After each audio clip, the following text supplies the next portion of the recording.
Price lot. எல்லாருக்கும் சோத்திரம். பிரியமானவர்களே, இந்த ஜீசஸ் எயிட்டு காலேட்டி வழியாக பார்க்கிற என் சகோதர சகோதரிகளுக்காக கர்த்தரை சோத்திருக்கிறேன்.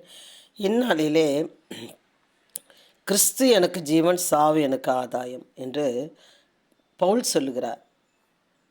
ஏன் அப்படி சொல்கிறாருன்றது எல்லாருக்குமே உங்களுக்கு தெரியும். ஏன்னா கிறிஸ்துக்குள் இருக்கும் பொழுது மரித்தால் அவருடனே என்ன பண்ணிடலாம், சந்தோஷமாக இருந்துடலாம். ஆனால் அவரை சுமந்து கொண்டு நம்ம போகும்பொழுது அங்கே அநேக அடிகள், உதைகள், வார்த்தையினால் அநேக உபத்திரவங்கள் வழியாக நம்ம போகிறது. அதை குறித்து தான் என்ன பண்ணுறாரு சொல்கிறார். கிறிஸ்தியனுக்கு ஜீவன், சாவியனுக்கு ஆதாயம். பிலிப்பியர் 1ஆம் அதிகாரத்தில் நம்ம சில வசனங்களை நம்ம பார்ப்போம். கிறிஸ்தியனுக்கு ஜீவன், சாவியனுக்கு ஆதாயம். ஆகிலும் சரீரத்தில் பிழைத்திருக்கிறதினாலே என் கிரியைக்கு பலனுண்டாயிருப்பதால் நான் தெரிந்து கொள்ள வேண்டியது இன்னதென்று அறியேன்.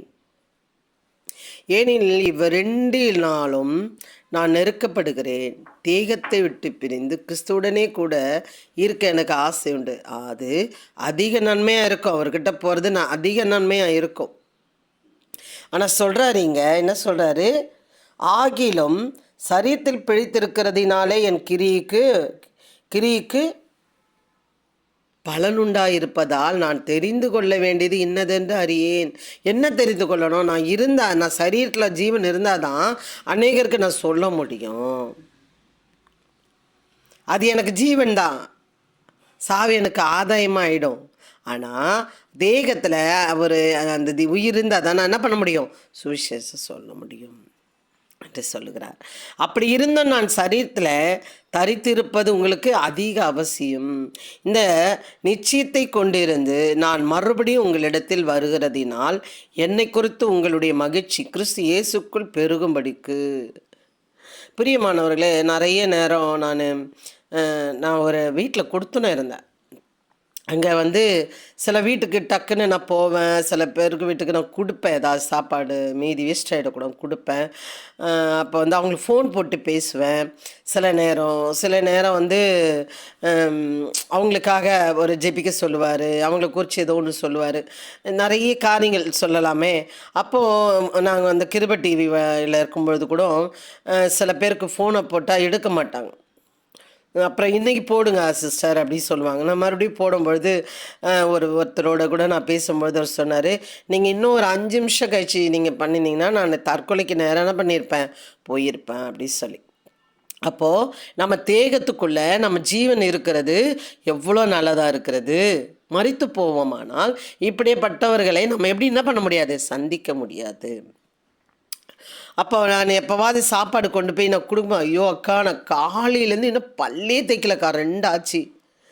என் வேலை அலைந்து திரிஞ்ச பசி, இனிமேங்கிறது சோறாக்குறதுன்னு சோண்டு போயிட்டேன். ஏசப்பா தாங்க அவங்களுக்கு சாப்பாடு எடுத்துகிட்டு வந்து கொடுக்க வச்சுருக்கிறாருன்னு சொல்லுவாங்க. நிறைய டைம் நிறைய நடந்திருக்கு. எனக்கு அது ஆச்சரியமாக இருக்கும். அப்போ நான் செத்து போயிட்டு இருந்தா யாராவது கொடுப்பாங்கன்னு வச்சுக்கோங்க, சொல்கிறேன் ஒரு பேச்சுக்கு. கிறிஸ்துவை நான் சுமந்து ஜீவனோடு இருப்பதனால் அவர்களுக்கு அது ஆதாயமாக இருந்தது. நான் மரிப்பேனானால், கிறிஸ்துக்குள் இருந்து நான் மரிப்பேனானால் அவருக்கு எனக்கு எப்படி இருக்கும், அது ஆதாயமாக இருக்கும். உங்களுடைய மகிழ்ச்சி கிறிஸ்து இயேசுக்குள் பெருகும்படிக்கு நம்ம பெருகும்படி செய்ய வேண்டும். உங்கள் விசுவாசத்தின் வார்த்தைக்காகவும் சந்தோஷத்துக்காகவும் நான் பிழைத்து உங்கள் அனைவரோடு கூட இருப்பேன் என்று அறிந்திருக்கிறேன். நான் உங்களை கண்டாலும் நான் வராமல் இருந்தாலும் நீங்கள் ஒரே ஆவியிலே உறுதியாய் நின்று சொல்லிட்டேன். கர்த்தரை பற்றி சொல்லிட்டேன், இயேசுவை பற்றி சொல்லிட்டேன். A to Z தெரியுது. ஆனால் நீங்கள் அதில் எப்படி இருக்கணும், உறுதியாக நின்று நீங்கள் நான் உங்களை கண்டாலும் நான் வராமல் இருந்தாலும் நீங்கள் ஒரே ஆவிலே உறுதியாக நின்று ஒரே ஆத்துமாவிலே சுவிசேஷத்தின் விசுவாசத்திற்காக கூட போராடி எதிர்க்கிறவர்களால் ஒன்றிலும் மருளாதிருக்கிறீர்கள் என்று. நல்லா கவனிக்கணும். உறுதியாக நின்று ஒரே ஆத்மாவிலே சுவிசேஷத்தின் விசுவாசத்திற்காக கூட போராடி உங்களோட கூட போராடி எதிர்க்கிறவர்களால் ஒன்றிலும் மருளாதிருக்கிறீர்கள் என்று உங்களை குறித்து நான் கேள்விப்படும்படி எவ்விதத்திலும் நீங்கள் கிறிஸ்துவின் சுவிசேஷத்துக்கு பாத்திரராக மாத்திரம் நடந்து கொள்ளுங்கள். நீங்கள் மருளாதிருக்கிறது அவர்கள் கெட்டு போகிறதற்கும் நீங்கள் ரட்சிக்கப்படுகிறதற்கும் அத்தாட்சியாக இருக்கிறது. இதுவும் தேவனுடைய செயலே. பிரியமானவர்களே, மருளாமல் நீங்கள் தேகத்திலே ஜீவனை கொடுக்கும் வரை நீங்கள் இருக்கும் வரை ஓடிக்கொண்டே இருங்க. எனக்கு கூட சொன்னால் டாக்டர் வெயிலில் போகக்கூடாது, 8 ஹவர் தூங்கணும், டயர்டாக இருந்தால் படுக்கணும், நல்லா சாப்பிடணும், ரெஸ்ட் எடுக்கணும். அவங்க சொல்லிகிட்டே தான் இருக்காங்க, டேப்லெட் போடணும், அதை போடணும், இதை பண்ணணும். ஆனால் ஆண்டவர் ஒரு தைரியத்தை கொடுத்துருக்காங்க.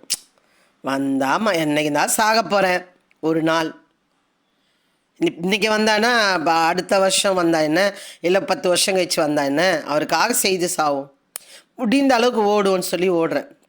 ஆனால் அப்போ 4 வாரமும் ஓட்டம் எல்லாத்துலேயும் 4 வாரம் அட்டன் பண்ணுவேன். அப்படியே அதுலேயே பறப்பேன். இன்றைக்கி எனக்கு பேர் என்ன தெரியுமா, நான் இந்த குடும்பத்தையும் தான் பார்க்குறேன், ஊழியத்தையும் தான் பார்க்குறேன். ஆனாலும் நீ ஊழியம் தான் நீ பார்க்குற, எங்களுக்கு மேலே உனக்கு அக்கறை இல்லை அப்படின்றாங்க. அந்த அளவுக்கு பிரியமானவர்களே, நான் ஓடுற ஓட்டம் அப்படி இருந்துச்சு. இப்போது ஓட்டம் கம்மி தான். ஆனாலும் அவருக்காக எதையாவது செய்ய வேண்டும். செய்து மரிக்கும் பொழுது கிறிஸ்து எனக்கு ஜீவன், சாவு எனக்கு ஆதாயம். ஜீவன் இருக்கும் வரைக்கும் அவங்களை ஆதாயப்படுத்த வேண்டும். சாவு வரும்போது நமக்கு எப்படியா இருக்கும், அது ஆதாயமாக இருக்கும். நீங்கள் ஊழியம் செய்கிறவர்கள் வெயில், மழை, பனி, காற்று, அது இது அப்படின்றது இல்லாமல் முடிந்த அளவுக்கு ஓடுங்கள். டாக்டர் 1000 சொல்லலாம், முடிந்த அளவுக்கு ஓடுங்கள். முடியாமல் ஓடுன்னு சொல்லலாம், முடிந்த அளவுக்கு ஓடுங்கள். கர்த்தரை பற்றி சொல்லுங்கள், ஒருத்தரை விட்டு விடாதீர்கள். அவர்கள் உங்கள் மூலியமாக அவங்க என்ன பண்ணுவாங்க, ரட்சிக்கப்படுவாங்க என்பது அத்தாரிச்சு. அதுதான் நீங்கள் மருளாதிருக்கிறது அவர்கள் கெட்டு போகிறதற்கும் நீங்கள் ரட்சிக்கப்படுவதற்கும் அத்தாட்சியாக இருக்கிறது. இதுவும் தேவனுடைய செயலே. மருளக்கூடாது. அவர்கள் கெட்டு போகிறதுக்கு நீங்கள் காரணமாக இருக்கக்கூடாது. நீங்கள் ரட்சிக்கப்படுவதற்கும் அத்தாட்சியாக இருக்குது. இதுவே தேவனுடைய செயலே. பிரியமானவர்களே, நீங்கள் எப்படி இருக்கிறீர்கள் என்று சிந்தித்து செயல்படுங்கள். இருக்கும் வரை ஓடுங்கள். மரித்தால் அவருக்கு ஆதாயம், உங்களுக்கு ஆதாயமாக இருக்கும். அது கிறிஸ்து எனக்கு ஜீவன், சாவு எனக்கு ஆதாயம். கிறிஸ்து நமக்குள் இருக்கும் பொழுது, ஜீவன் இருக்கும் பொழுது நம்ம ஓட வேண்டும். சாவு வரும் பொழுது அது நமக்கு ஆதாயமாக மாறிப்போகும். ஒன்றுமே செய்யாமல் மரித்தால் நமக்கு அது ஆதாயமாக இருக்காது. போகும்போது அவர் கேட்பார், நீ எனக்காக நீ என்ன செய்தாய் என்று கேட்பார். கேட்குற இடத்துல இருக்கிறீங்களா, கேட்கும்பொழுது சொல்கிற இடத்துல இருக்கிறீங்களா என்று சிந்தித்து செயல்படுங்கள். கர்த்தர் உங்களை ஆசீர்வதிப்பாராக. ஆமென்.